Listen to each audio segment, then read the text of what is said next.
Sekali peristiwa, Yesus bersabda kepada murid-muridnya, "Hati-hatilah dan berjaga-jagalah, sebab kamu tidak tahu kapan saatnya tiba." Keadaannya sama seperti seorang yang bepergian yang meninggalkan rumahnya dan menyerahkan tanggung jawab kepada hamba-hambanya masing-masing dengan tugasnya, dan memerintahkan penjaga pintu supaya berjaga-jaga. Karena itu berjaga-jagalah, sebab kamu tidak tahu kapan tuan rumah itu pulang, menjelang malam atau tengah malam atau larut malam atau pagi-pagi buta, supaya kalau ia tiba-tiba datang, jangan kamu didapatinya sedang tidur. Apa yang aku katakan kepada kamu, aku katakan kepada semua orang, berjaga-jagalah. Iman tidak boleh mandul. Menanggapi situasi yang terjadi, kita memasuki tahun baru liturgi. Para pemimpin gereja kita, khususnya yang di Indonesia, mengingatkan kita di tengah-tengah pandemi ini, iman harus tetap mempunyai daya, harus tetap berbuah, kreatif. Iman tidak boleh ikut terkena pandemi. Salah satu yang ditegaskan ialah mengenai solidaritas. Kita juga harus solider dengan mereka yang sakit, solider dengan mereka yang banyak mengalami kesulitan karena dampak pandemi.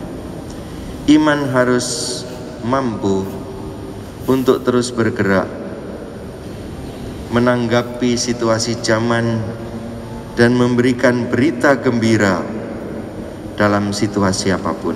Kita memasuki tahun liturgi baru di tengah-tengah pandemi ini,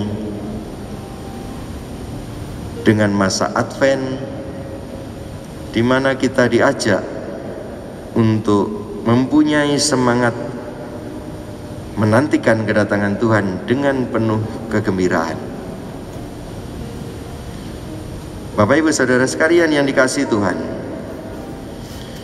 saya ingin mengajak saudara-saudari sekalian untuk menengok bagaimana Advent dihayati bersama dengan Bunda Maria.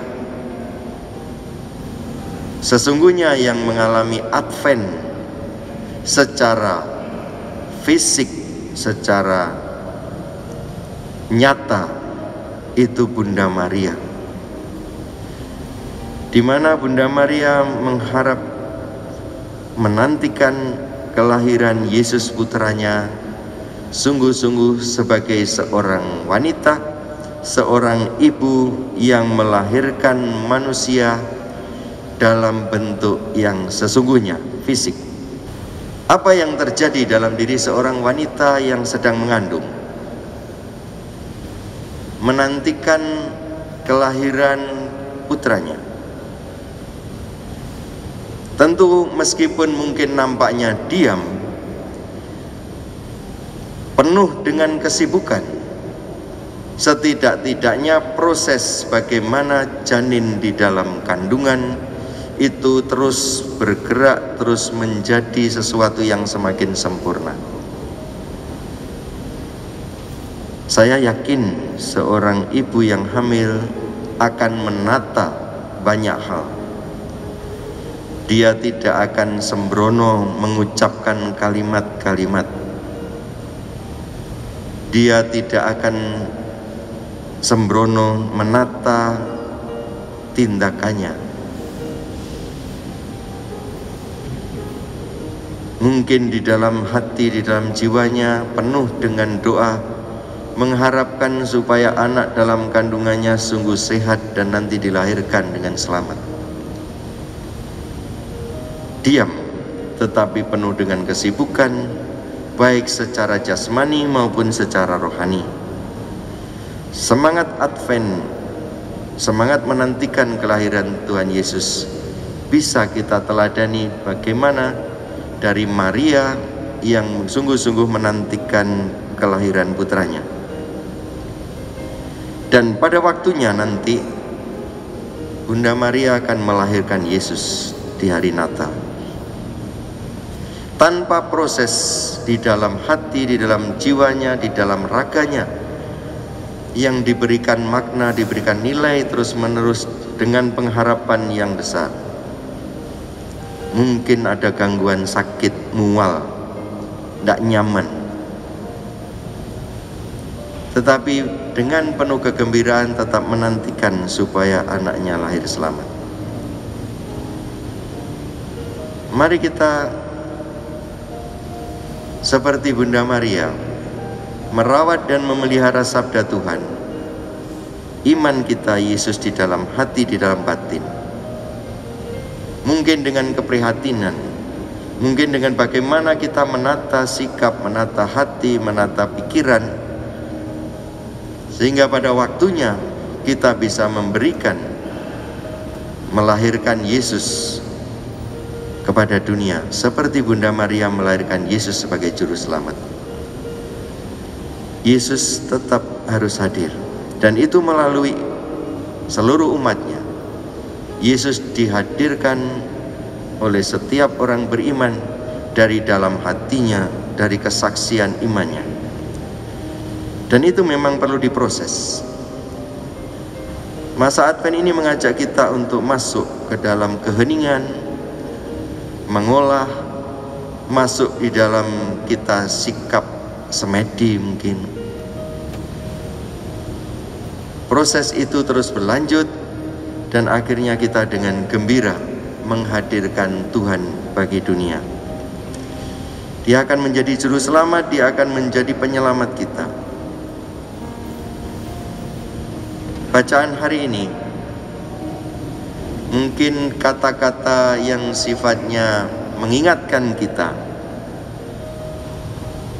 Saya suka menggunakan padanan kata dalam bahasa Jawa.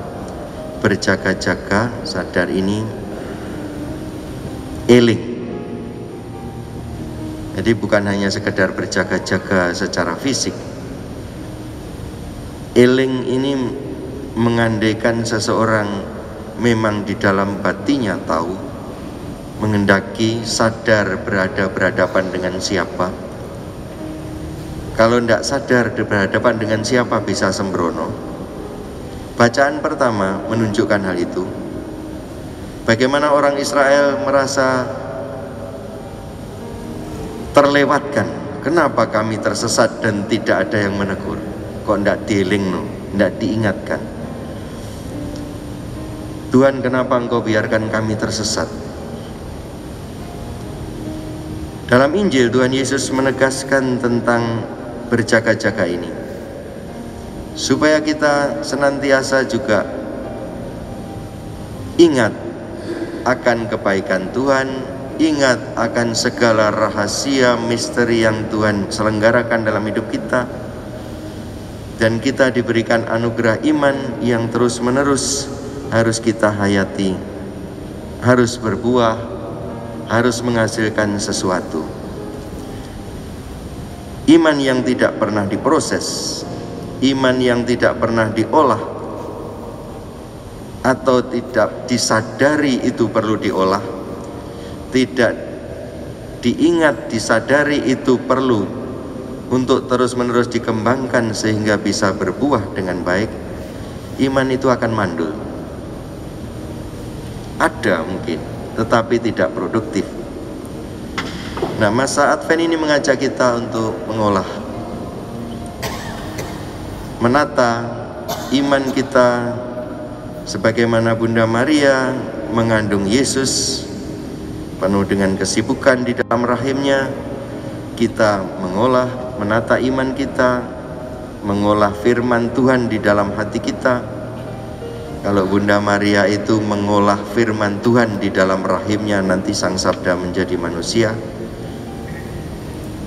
Kita bersama-sama seperti spiritnya, semangatnya Bunda Maria, bersiap untuk melahirkan Yesus bagi dunia sebagai juru selamat. Semoga masa Advent yang kita masuki hari ini sungguh-sungguh bisa membawa kita menyesuaikan diri dengan situasi yang ada, tetap dengan semangat iman yang produktif,